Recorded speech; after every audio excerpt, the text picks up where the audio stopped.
But they don't follow any kind of particular religion. Yeah, it's not that they don't follow any particular type of religion. It may be that they have a religion, but we don't call it a religion. So that may be our problem. So that's why I prefer looking at religio-cultural frameworks. So if you look at the point I'm trying to make here, taken from Derrida, the Judeo-Christian concept of religio is untranslatable in non-Abrahamic cultures. I don't know. I don't quite understand the referring to Hinduism, firstly as an ism, and secondly as a religion, when it's older than the very concept of religion. If we look at the Judeo-Christian tradition, it's younger than the Hindu tradition. So why are we using a newer, younger term, born in an alien society, to describe the particular social and philosophical framework and ethical frameworks of a billion people who have a history of 5,000 years? So in this sense, it's really about our understanding of what counts as religion and what doesn't count as religion. What I haven't done in this course has been to make explicit my understanding of religion. And I don't do it because then theorists of religion will basically hammer me and say, no, you can't use this as a theory of religion. So it's much easier to assume that religion is a discourse. Religion is, it exists. People who identify themselves as religious bring religion into being. But for me, the idea of religion, following Durkheim and others, has something to do with the concept of the sacred. What is sacred to you? So if we look at tribal communities, I don't know what religions they would have, but I think they have a concept of the sacred. And if you have a concept of the sacred, then it's an ethical concept. This gives rise to values, and these values should be brought into the public sphere. Yep. In the context of what actually is religion, I think one of the things that I was thinking about is religion and faith. Okay, so so we basically also talk about faith as being a way of life. One of the problems with this particular conception is again to be found in Savarkar when he writes about Hinduism. So when he's talking about the Sindh land, okay, and he's saying that this is the Pitri Bhumi and the Punya Bhumi, okay? Yeah. So where he's basically excluding the Muslims because it might be their Pitri Bhumi, but it's not their pure land, okay? It's somewhere else. And he says that this is the land of the Hindus, okay? And he's saying that this is a way of life. But the problem with this argument is that if you're really going with this argument, then every particular religion is a way of life then, right? So a Bangladeshi Muslim will not have cultural commonalities with northwestern part of Indian Muslims or Muslims in Pakistan. So I think the whole concept of culture is territorially based. So, and therefore the primary focus of human, the primary focus in these sort of debates would be more on culture than religion as such, you know. I think I would completely agree, particularly with the first part of your statement. What I haven't mentioned in this lecture so far, which perhaps was in the reading, which was part of your course pack on post-secular human security, is the distinction which Ashraf makes between religion as faith and religion as ideology. Now, religion as faith is based upon, Siddiqui Kavaraj uses the term thick religion. So thick religion is an ordered archive of belief. So you do puja, for example, this is part of a particular cosmology. Everything makes sense. Now, this is different from, let us say, a type of religious nationalism which could be articulated based on religion as a lowest common denominator. In other words, the category of religion. So when we talk in terms of Islam or talk in terms of Hinduism or of Sikhism, and we invoke the term, this automatically brings into our minds ideas of us and them, self and other. And this is really rooted in a thin understanding of religion, where religion is a form of identity. So what I'm trying to privilege is an understanding of religion as faith, or an understanding of thick religion. So to use Kavaraj's work, he makes a distinction in Bengal between the followers of Shiva and the followers of Vishnu. Now, they're both Hindus, but the term Hinduism has absolutely no analytical purchase. It doesn't make any difference because there are vast cultural differences between the followers of Vishnu and the followers of Shiva. Similar between Sunni and Shia within Iraq. Also, the term Hinduism itself is a contested one because, again, it's territorially constructed, Sindhu and Hindu, so it derives from there. Yeah. There's contestation in everything. But if we talk in terms of culture, I think we can bring in culture. But there's an assumption that religion can be minimized. So, for example, if we look at cultural nationalist claims can be based on ideas, as you say, of territory. This is the problem I have, because if you're articulating an idea of values as bounded by territorial boundaries, then even when we look at Islam, we're talking in terms of different territorial understandings of, this could be a question. To what extent does the Watan determine, the idea of the homeland, determine the values? If we look at Islam, they're meant to be certain universal conceptions which govern the entire ummah, which cannot be territorialized. So this also, the idea of culture, privileges a certain sense of territoriality. Christianity can be the same. This is a huge issue when we look at Sikhism, because Sikhism is very much identified with the Punjab, and there's clear territorial boundaries. But within the religion itself, you have readings from Islamic prophets as well as Hindu prophets. So there isn't a sense that it's confined to the Punjab. So I think we have to look. I don't want to privilege ideas of territoriality, and whenever we deploy culture, there's an understanding of this is Indian culture, this is Japanese culture, this is the culture, this is the way we do things here. One of the strengths of religion as faith is in the many religions, there's a form of the articulation of transnational values, the articulation of some form of universality. And as soon as we deploy culture, we're particularizing it. We're saying, oh, those people over there, they have that tradition, they have that religion, they have those values, and those values are different from our own. Okay, I would like to hear from, before I hear from both of you, I would like to hear from others who I haven't heard from so far. Then I'll come back to you. Anybody else who would like to contribute? Well, you're almost as bad. You can go third. Okay, let's just go in the order. It's the usual suspects. Okay, more first. So what about my previous question, that why are we discussing religion with context to human security? When we're talking about non-traditional security threats, then why we need to look into this approach? Because if you're talking about financial crisis or environmental crisis, or like we want to eliminate poverty from the earth, or we want to make sure that 100% primary enrollment is there, then why we need to look at from the religious perspective? A pupil from Hinduism or Sikhism or Islamism, we have to enroll him, or we have to bring him out of the poverty. So I think this is an excellent question, and I would like to bring you back to the third question which I posed. Is a post-secular approach to human security desirable?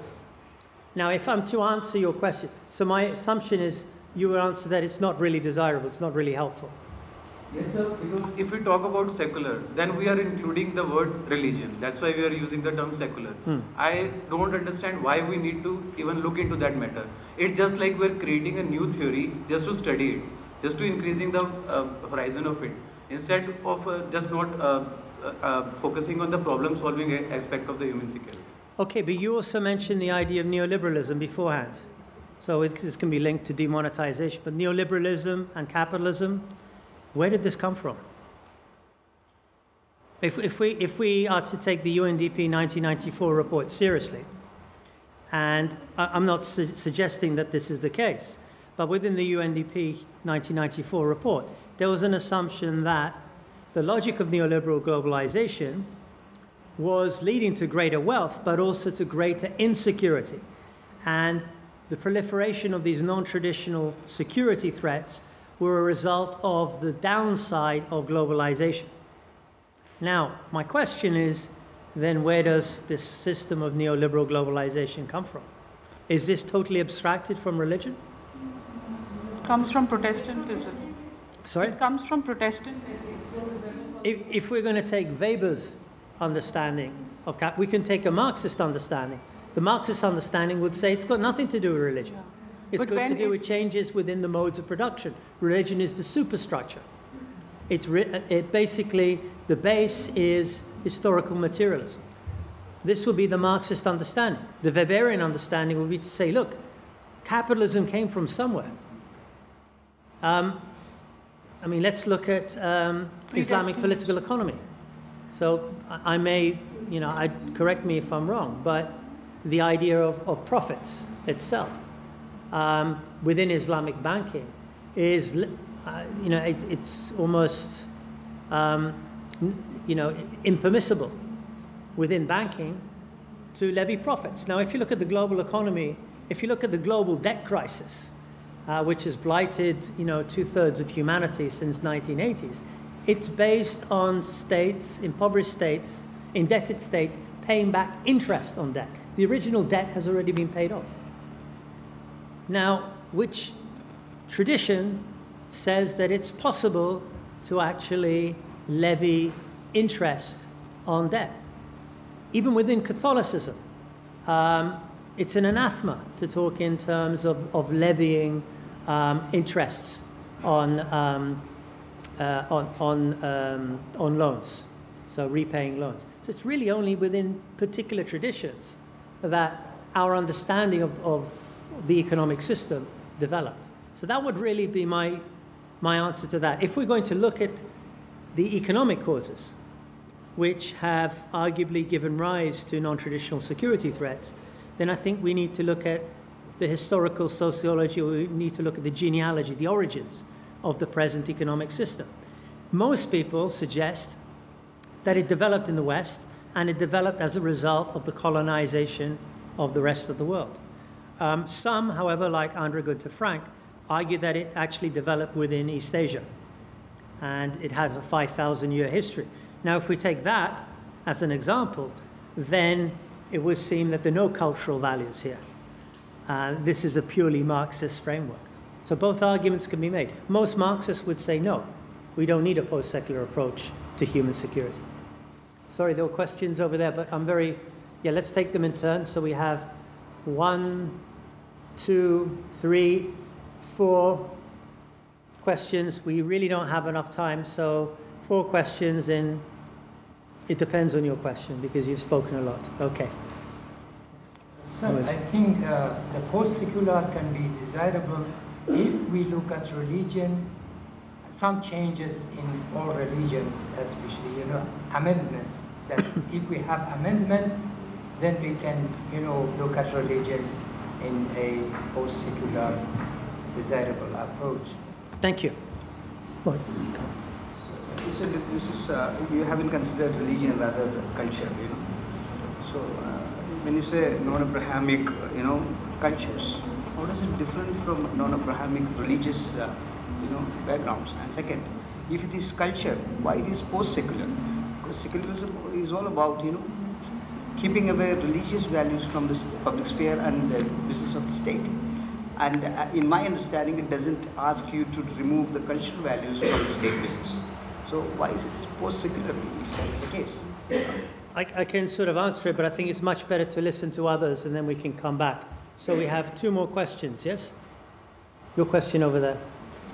Sir, actually I just wanted to say a bit about is it relevant post-secular approach in understanding human security. I think that it is desirable because at times, the religious values or the cultural values, they sort of lead us towards good things. For example, there is a connection. For example, if we are talking to deal with poverty, in Islam also, there are 4 main principles in which one of it is that leave something for the poor, which is teaches, which Buddhism also does, which Jainism also does, and with Hinduism also does. And as far as nature or environmental protection or problems are concerned, Hinduism per se or other religions as well, they see a very close affinity with the nature and living in affinity with the nature. So I think it could be helpful in that sense. And so one question that I have, if you could elaborate a bit on biopolitics. Not right now. But maybe later on, yeah. Yeah, maybe in the discussion. Yeah, your hand was up. So, but I really want to. Now it's 4 o'clock, so I would like to turn around to Serbi. So, would it be possible for you to wait and to ask the question after the discussion, after the presentation? Could you do? Okay. So please write it down. Okay, I would like to give an opportunity for Serbi to come and present on her graduate thesis, which was very highly rated. It achieved the maximum distinction grade within the International Christian University. And also she presented it earlier this year in the International Studies Association Asia Pacific Conference in Hong Kong. She's come all the way from Bangalore just to join you, a 36-hour train ride. So I would like to welcome Serbi, and if we could start with a round of applause. Wow. Do you know how to just press this? This one? Yeah. Yeah, okay. Okay, if there's any problems. Right. Okay, thank you so much. That was really nice of you. Let's see how much I can cover in the 30 minutes that I have. So my name is Siddiqui. You're not able to hear me. Okay. Is this better? Should I be just loud? Okay. My name is Siddiqui, and I have done my master's under Professor Shani from International Christian University, Japan. And this was my master's thesis that I'm going to present before you. And what I'm going to look at in this presentation is basically what I'm calling, or what people are calling, majoritarian politics. So I'm looking at categorization. So it kind of relates a lot to what we were discussing right now, and we'll see how. I have done my research. I went to Muzaffarnagar in 2015.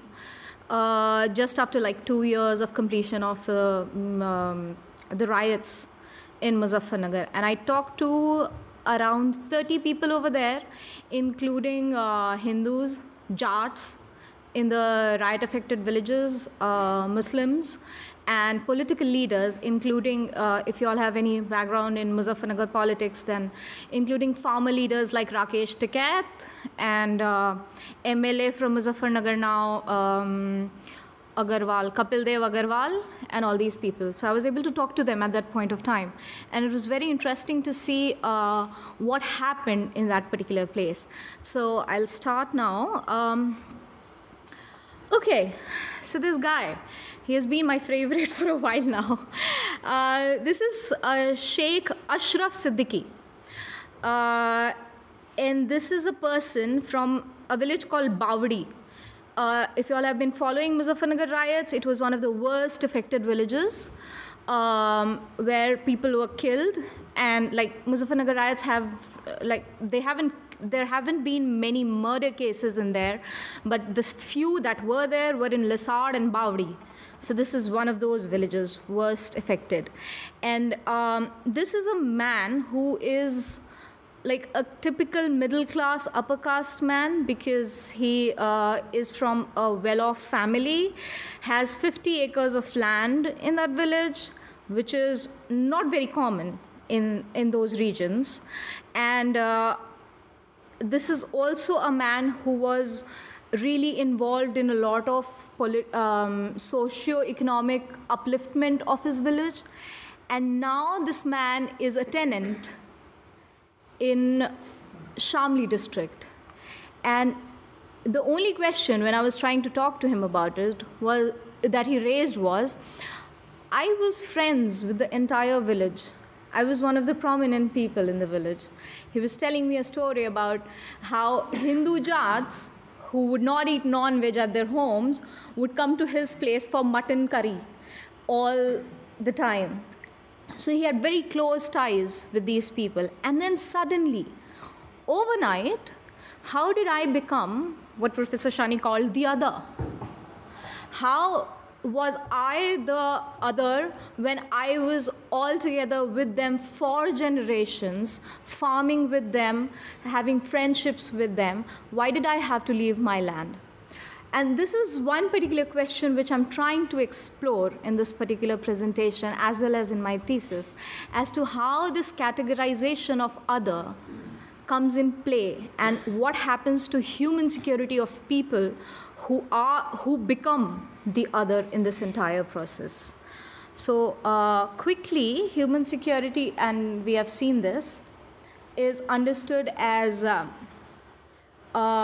freedom from fear, freedom from want, and freedom to live with dignity. I'm taking the typical UN report, and what I'm going to look at is how this categorization, and the minorities here should be in quotation mark, how these categorizations of religious identity, again in quotation marks, affect the human security from these 3 points of view. Okay, so let's talk about the politics of categorization. So we were talking about, like, why should we take ethnicity, why shouldn't we take ethnicity? Why should we take religion as a marker? Why shouldn't we take culture as a marker? And this is very interesting as to how religion becomes the marker. And what exactly do you mean by religion when you talk about religion in a country like India? So categorization and these arbitrary lines that are drawn, and why I'm calling them arbitrary and why I'm looking at the inclusion and exclusion it creates, is because of the example that I'll give you of Jats in this particular region. So what did we call religion over here? Professor Shani explained the idea of thin religion. religion as ideology, religion as the lowest common denominator. So, and I'd take you back to the colonial relics here, where the idea of enumeration, of census, of ticking the box as to who's a Hindu and who's a Muslim, and no further questions as to what Hinduism exactly means, or who are supposed to be Hindus or who are supposed to be Muslims. But then the categories are formed through these enumerations, and they are like, this is the category of Hindu, because all those who ticked on those boxes, irrespective of whether they're tribals, irrespective of whether they are upper caste Hindus, lower caste Hindus, Hindus who are on the borderline, Muslims who are on the borderlines like Jats, have ticked and formed categories. And now those categories are in play here in political scenario. And these kind of categorization, very homogenized categorization, tend to pose a lot of human security threats towards communities which then become marginalized. So just to give you a background, I think a lot of people would know this already over here. Muzaffarnagar and Shamli was a very interesting case study, as I said. And one of the most important reasons for it was, as I was saying, was Jats and Khap Panchayats. And when I say Jats, I also include the concept of Mula Jats. Now, this is a very random concept for a person outside this community. When you say, yes, I'm a Muslim, but I'm also a Jat, which is like, wait, Jat is a Hindu community. How did you, having ticked on the box of Muslim, are suddenly claiming that you're Mula Jat? And you are also a Jat and a landowner, and very much similar culturally to the Hindus over there. And you share so many cultural ties, social ties with these people. But this politics of categorization did that. It made the Mula Jats the Muslims, and it made the Jats the Hindu. The Khap Panchayat, very interestingly, still, like just before the riots as well, included the Mula Jats, or like whatever Khap it is. The Jat Khaps included the Mula Jat. The Gujjar Khaps included the Muslim Gujjars in them. And yes, there are Muslim Gujjars and Muslim other communities which have very fuzzy line of jatis in there. And they were all in there together. Now, this region also has 40%, 41% in fact, of Muslim population, which is like a very high density Muslim population in the region. And yet, for like, before 2013, Meerut saw a lot of violence, which is like next door. All the other districts around have seen violence. Muzaffarnagar never saw that kind of communal violence. Not even during the Babri Masjid riots, not even during the partition. And I think one of the most important reasons would be the construction of this kind of Khap system in this place. And also farmer politics, and that's what I'm going to come to next, because this region is a very high sugarcane producing region, one of the highest in the country. And so in this economic understanding, farmers' identity was really important in this region. Nobody cared if you were a Hindu or a Muslim, as long as you were a farmer, you had a similar interest. You had stakes of deciding the sugarcane prices, which meant that you were a party to conversing with the sugarcane producers, the mills, and every year you decided the prices. That's like a very significant political step in Uttar Pradesh, at least in western Uttar Pradesh. So farmer politics was very important here. If you know anything about it, there was a Bharatiya Kisan Union from this region, and it really played a huge role in a lot of politics over there. Chaudhary Charan Singh was from that region, and he ended up becoming our prime minister, which is like farmer becoming a prime minister in a country like India. It was a very empowering thing. And farmer politics thus joined the Hindus and the Muslims together. So what happened? What really is going on then? See, this is a quote from Times of India that you're reading, and it kind of just highlighted how important Hindu-Muslim unity was in this region. Rather than saying Hindu-Muslim, I should say farmers' unity was in this region, because this was a case of death of Naima, a Muslim girl who was raped and killed, And irrespective of their religion, the whole community stood up. It's like Jat girl being killed and what's going on in the region. Now that's going to be different. So this is what social relationships were before. I discussed the caste system, which included the Muslims, and the identity of farmer and farmer politics, which was very strong. Economics, they depended on each other. Like, I talked to so many people who said, we took money from the Hindus, the Jats because the Jats had the money over there, whether it be Mula Jat, whether it be Hindu Jat.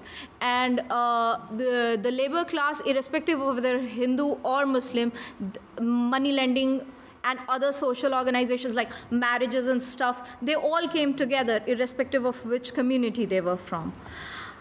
However, there was this communal violence in 2013, and I'd not give the idea that this was a sudden violence. 1 year prior to this violence, things were happening.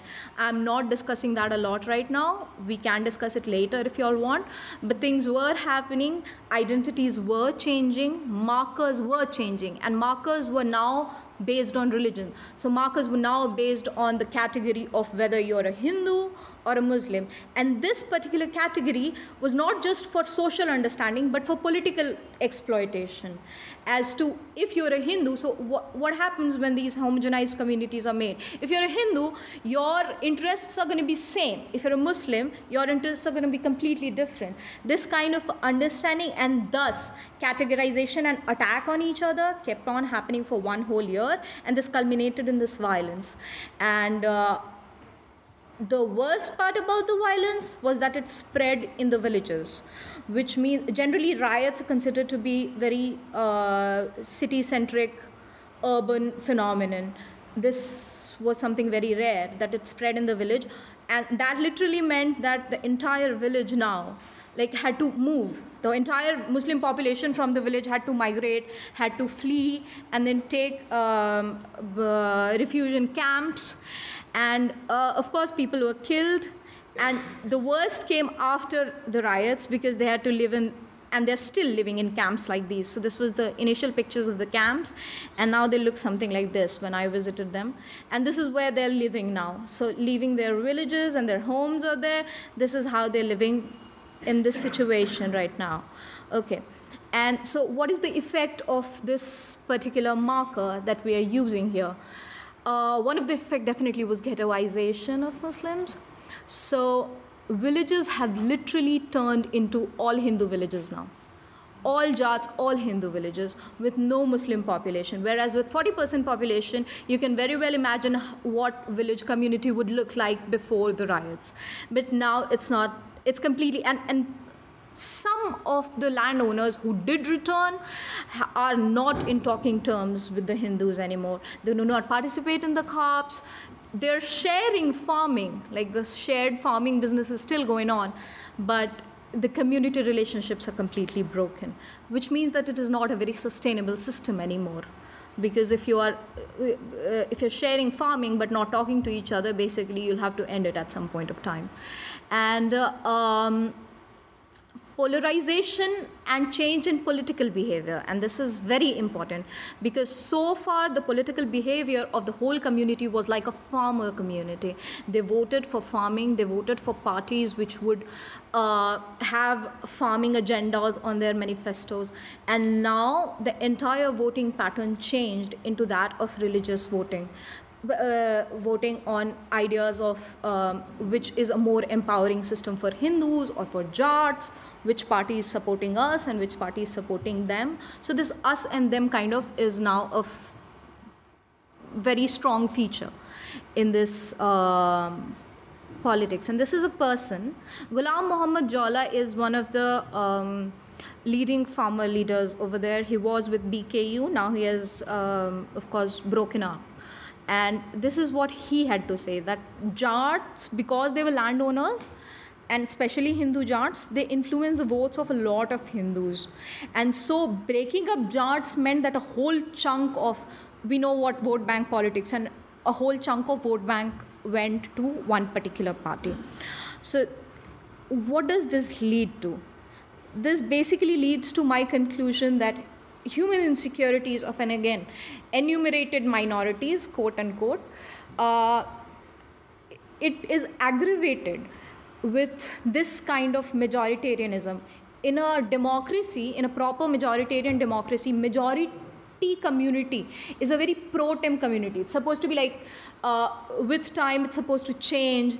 It's supposed to change with each elections, with agendas, and it's a temporary community, which, so I can be a majority right now, and then based on the issue, I can become a minority in the next elections. This is the basic idea of a majoritarian democracy. But in a democracy where majoritarianism is then defined on ethno-religious lines, where markers are changed from economic and social markers to religious markers, my conclusion was that such majoritarianism becomes challenges the human security of the marginalized communities a lot. The Hindu-Muslim as majority-minority dichotomy is there, and then fixed when majorities are fixed. And on top of it, the change in farmer identity and Khap identity from inclusive, because Khap identity was inclusive in that sense as far as religious marker is concerned, and now it became an exclusive thing. And all of this leads to a lot of human insecurity, and I'll see how. First is the freedom from fear. Well, that's direct violence, right? People were killed, people were dragged out of their homes, they had to flee, etc. So freedom from fear, definitely not there. Freedom from want. Well, a lot of people who were displaced were actually people from the lower sections of the society, farm laborers who could not protect themselves. They did not return to these lands. People who had property, Muslims who had property in that region returned to their villages, but these people did not.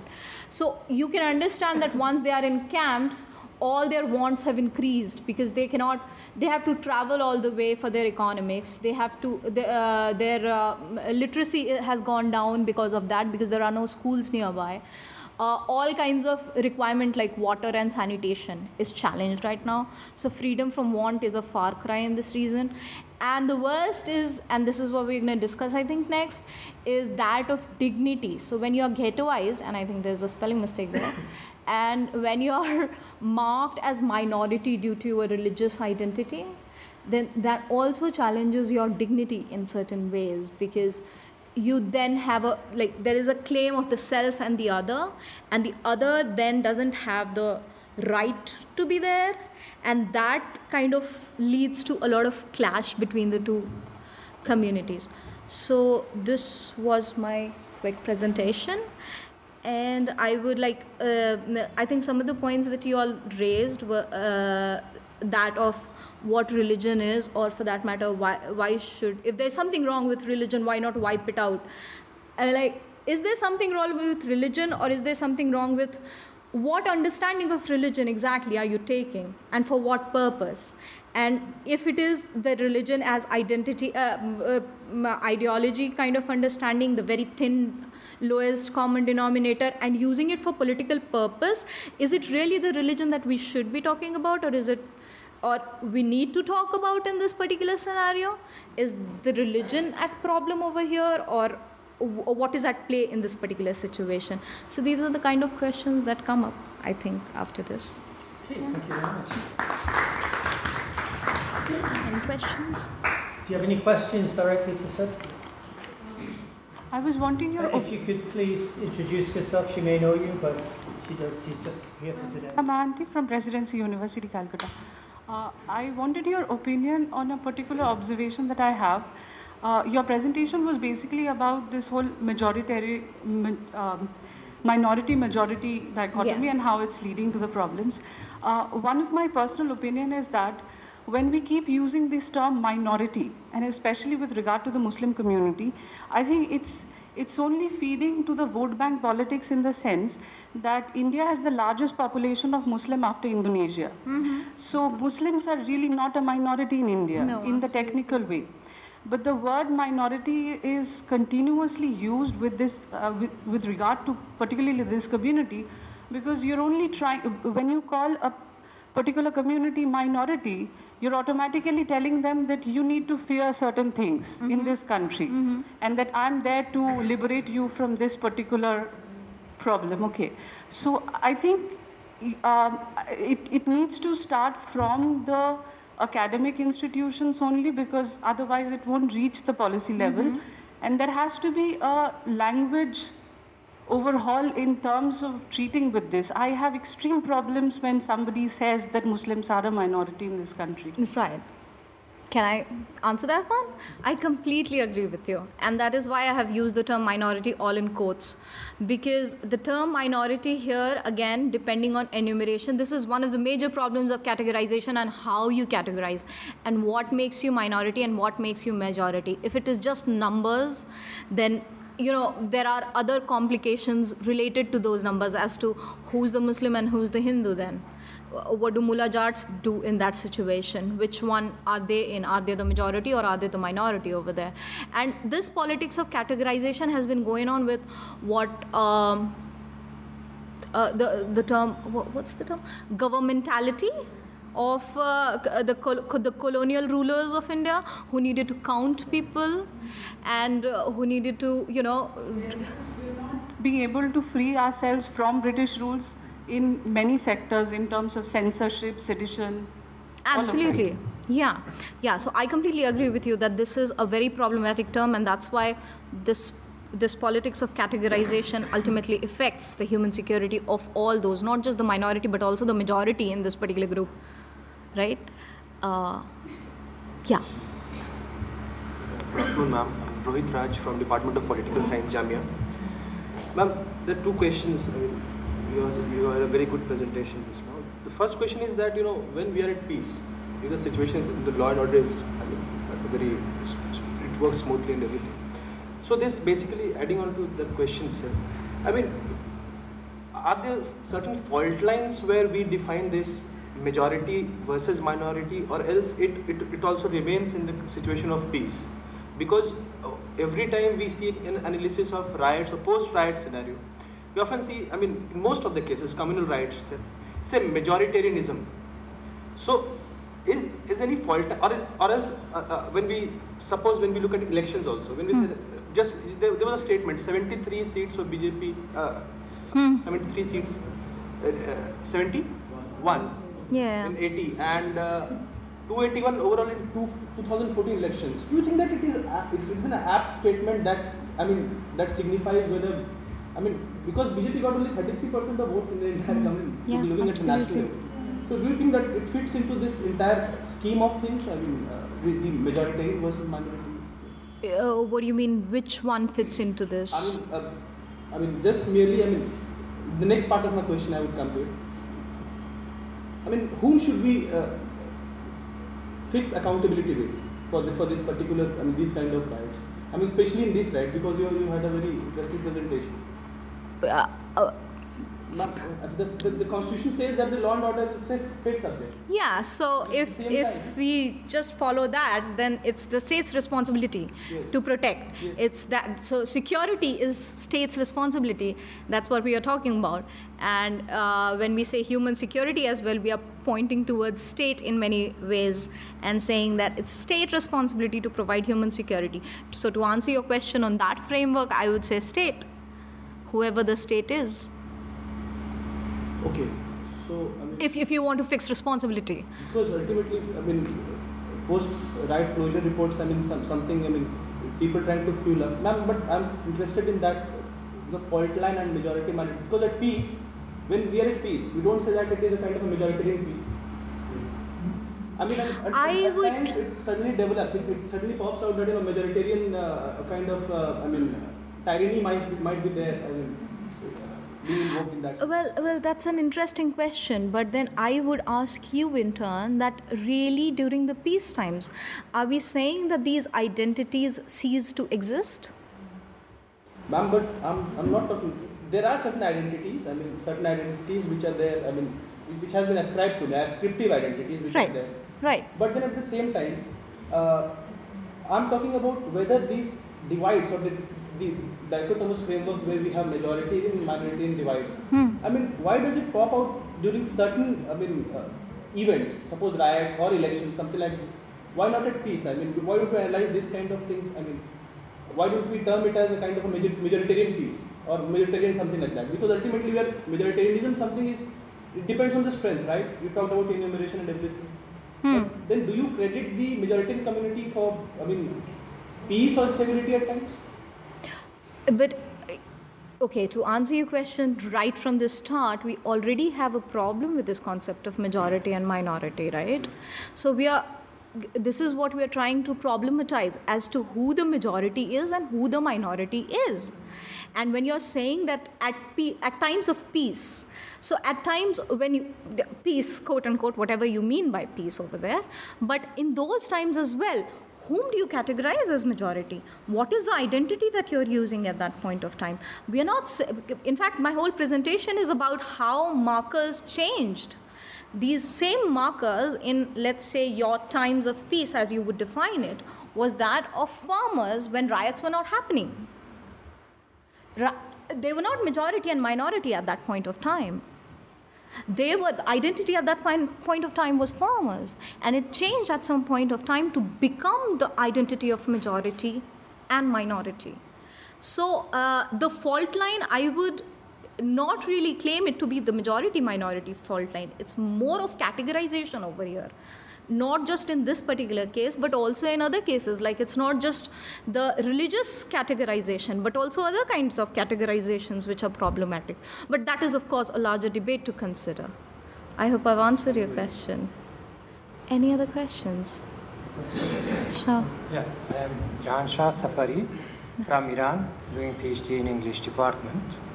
Actually, my question is on understanding the religion. That I had discussion with many of the scholars during my research. And unfortunately, most of them, they think that it is because of misunderstanding or what they call it, the wrong interpretation of religion, that we have the conflict between, the ethnic groups, especially the, in Middle East, among the Muslims themselves. Right. But I think it is because of understanding, not because of the misunderstanding. And because, if we go back, like our generation in Iran, so 2 generations back, they couldn't understand, even our language is very close to Arabic because of the alphabet and this thing, so we could understand, faster than Indian Muslims. Mm-hmm. But if we go back 200 years back, so our grandfathers, they couldn't understand Arabic, but they accepted Islam by any, force or any, what we can say, the cultural hegemony, whatever was there. So they accepted Islam and they became Muslims. But later on now, because of many devices that we have for translating, any, child has a mobile to translate quickly Arabic to Persian or to Hindu. When I am asking those scholars that, okay, you say it is because of misunderstanding or wrong interpretation of Islam, then what is your interpretation that is right? And they said, I don't know. And I said, do you know what? Do you have understanding about Islam? They don't know. And unfortunately, it's not only because of Islam. It can be applied for other religions as well. Unfortunately, we had wrong interpretation about Hinduism in our country. But if I have time, when I came to Pune University, so many of us Iranian, we thought that Hindu people, they worship cows, blindly. Then I asked, and I saw that some of the professors, sophisticated professors, that they went to the European countries, they never use the leather belt or shoes or bags. Then I asked one of the professors, sir, do you really worship cow? And then he explained it in a symbolic way that why we worshipped cows, because the ancient type, the farmers, they had only one cow to feeding their children. Then they educated their children to respect this cow. Don't kill it. You know, even in Islamic thoughts, in Shia especially, that I am, so we believe that, you know, if you feed by another mother, so she can be considered as your mother. So I mean, by this kind of symbolic way of interpretation, then we can have that what Prof. Shani said, the secular interpretation of, you know, or what I think it can be post-secular interpretation of religion. I think that we can, you know, gradually sweeping these conflicts. Well, interesting. I completely agree with you over there. So what is your idea? Is it correct? About symbolic interpretations? Yes. Yeah, I mean, maybe we should take a couple more questions, because I think that's more a comment, and comments are fine. Thank you. Yeah. Any other questions? My name is Salil. I'm from Peace and Conflict Studies. So, understanding the issue of communal rights in India, from this majoritarian and minority perspective, have a little problematic, because we have 3 excellent studies on communal rights in India. One is Paul Wilkinson's study on vote bank politics. Yes. And one is Ashraf Schwarzenegger's classical work. Okay, yeah. And most importantly, Paul Brass' institutional rights system. Yes. So you know all those things, you are aware of it, of course. So it's all based on, it's not necessarily based on your religion, whether you agree to a monolithic God, and whether you have an ideological issue with the other religion. That is not the case. Of course, this has instrumentalization of religion. That probably we can take it as, you know, taking religion as an ideology, as Ashraf puts it. So that has been used as the combat grounds, and you create identity, and you create a kind of a background for such kind of things. And Paul Brass is quite absolutely elaborated on that. That is the point, you know. I mean, this is not exactly between 2 religions fighting the. No, absolutely not. Yeah, and so the branding of Muslims as minorities is, again, you know, it's not. It cannot be said all the time. It's just a vote bank politics. It's just for, you know, it's not the case all the time. When you have an insecurity, a social insecurity, just based on the number, you know, that you are less in number in many parts of this country, then you are, of course, you are entitled for the protection as minority. That was the case. That was the reason the founding fathers of this country have identified it, and you have a very extensive debate on this in Constituent Assembly. I'm sure you are quite aware of that. Yes. So that was the point. It doesn't qualify saying that India has the maximum number of Muslims, thereby Muslims in India cannot be minority of this country. Of course, still, when it comes to the, of course, I do agree to the you know, discourses of census and enumeration process of or Bernard Cohen and all those things, perfectly fine. But still, the fact remains in the ground that, in terms of numbers, that is most important thing in a democracy, particularly in a democracy we have here. This is just a 14%, except some of the states, JNK, 40%, 14%, yeah. And number matters. And particularly in some part of the country where you are persecuted, if not, then if you're targeted based on your religious identity, the protection based on the identity of minority is required. Now, that was the reason it is identified as a minority. Can I quickly answer this? Yes, okay, great. So you're right about the Constituent Assembly and why the minorities were given the protection that they were given. In fact, in my thesis, I've discussed it in great length. There are 2 questions I'd raise for you. The first one being, you were saying that you are 14% in number, and so Muslims should be considered minorities. And numbers are very important in democracy, and this is the point that I raise when I say that in majoritarian democracy, majoritarianism is not supposed to be a static force. It's not supposed to be, your numbers are not supposed to be based on ethno-religious identities. In a proper majoritarian democracy, the idea is that issue-based, if you are agreeing to a particular incident or an issue, then you vote for it, and that particular becomes the majority, and in the next election, that same majority can become the minority. It's a pro tem arrangement.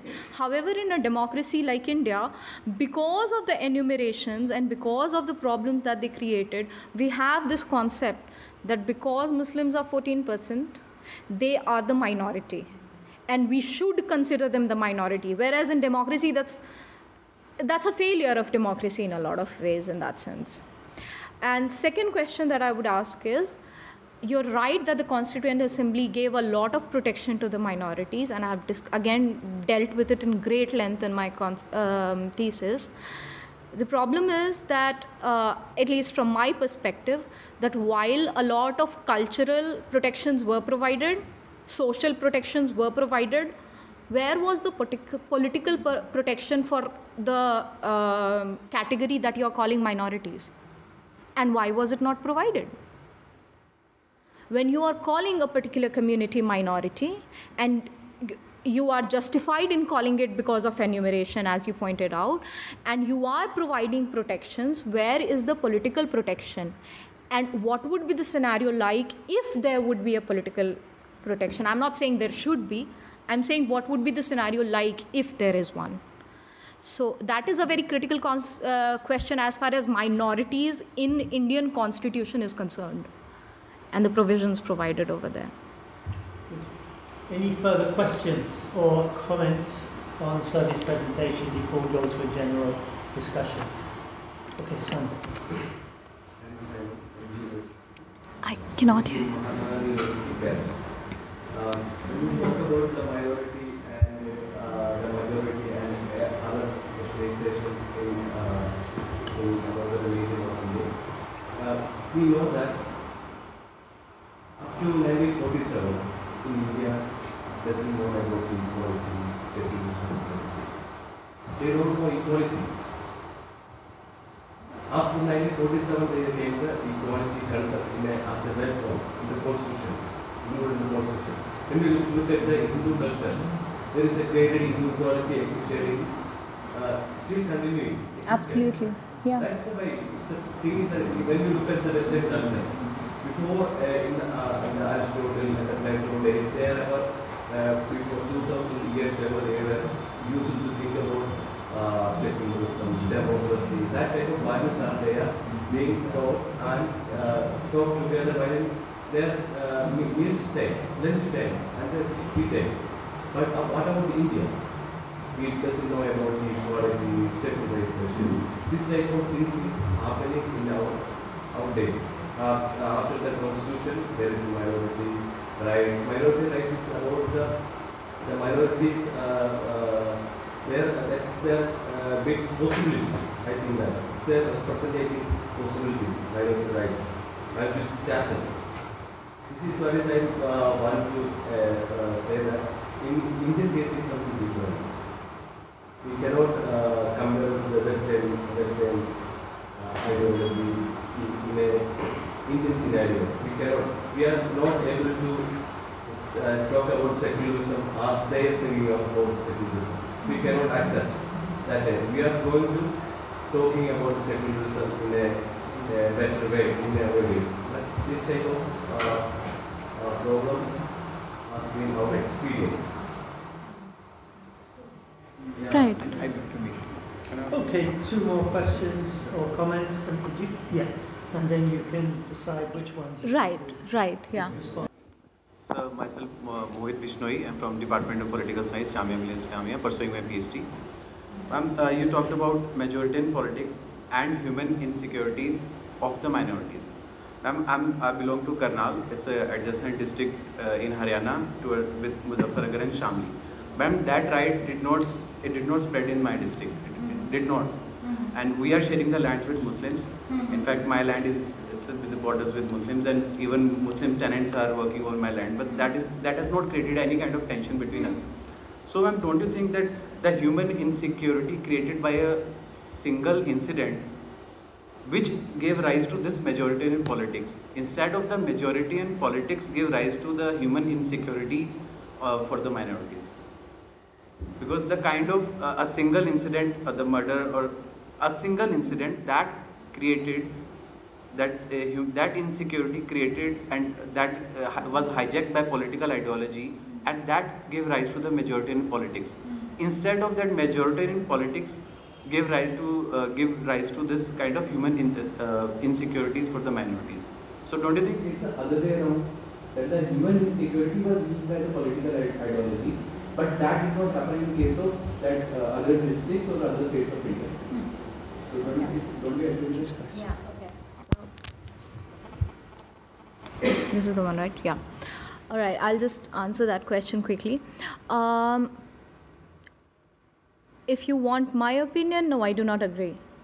The reason for that is that this was not a singular incident. The majoritarian politics that we are talking about in India is not a singular incident coming from Muzaffarnagar. I agree with you that it did not spread to Karnal, it did not spread to a lot of Haryana, other adjacent Haryana districts.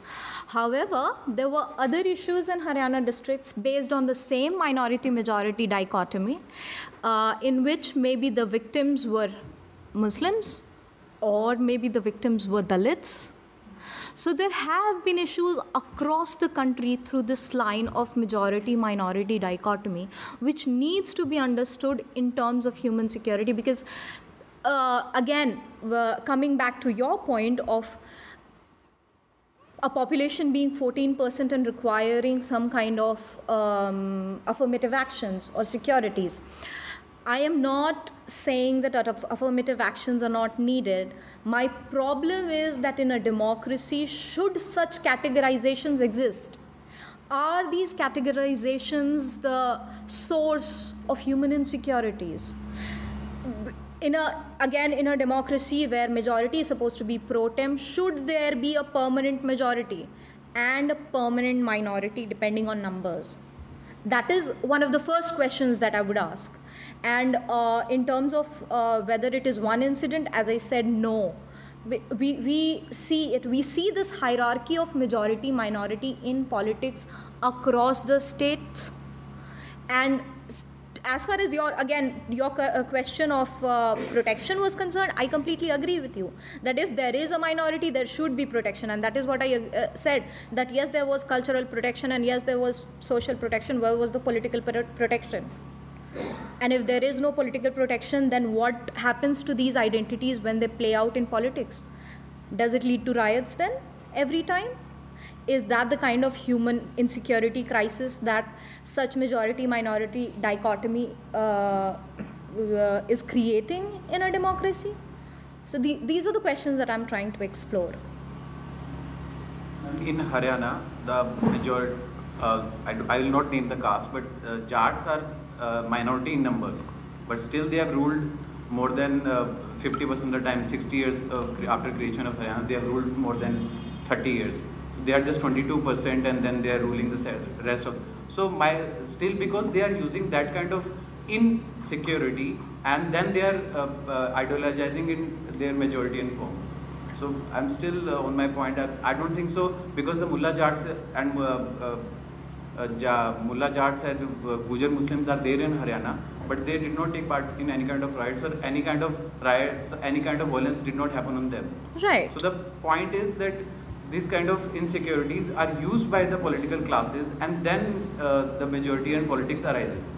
So instead of that, majoritarian politics is using the insecurities. I think insecurities is giving rise. If we take care of human insecurity in the positive manner, instead of focusing from the majoritarian politics point of view, then we can get to a better solution. Right. So basically what you're saying is that there are already insecurities existing in the society which are creating these majority and minority dichotomy. Even if I agree with you till a certain point, I would ask, are these insecurities existent or are these insecurities created? They got developed over a period of time. They were there, and then over a period of time they got changed, and now we have known traditional security threats. Earlier we have other kind of security threats. Threats are always there and they will always be there. But instead of looking from a different perspective, we should look at it from a different perspective. Instead of covering it from the political I want to give it a bottom approach, that we can deal with the inhuman securities first, and then we'll talk about the major politics. Right. Okay. Shall we open it up? Do others agree? Okay, I just want to slightly move away from this majority-minority debate. The only problem that I have is we are talking about minorities here, and we are only talking about minorities in terms of religion. Yeah. My problem is that when you're talking about minorities, why don't we rather focus on gender being a minority? Why don't we focus on disabled people being a minority? Mm-hmm. So I feel I get that. That is why I'm saying I just want to slightly move away from the topic. So I think the concern should, in a democracy, when you're saying, I think the concern should be more on these, when you talk about human security, I think these are the matters which should be, we should have focus on these things more than specifically always focusing upon this one factor, which is religion. We need to move away from, I know it is very important and, you know, it constitutes a huge, large chunk of our identity, but then why do we ignore something which is, we have gender exactly since the time we were born. We never had religion since the time we got the birth. You know, so I think that should be considered, it should be given more weightage than religion.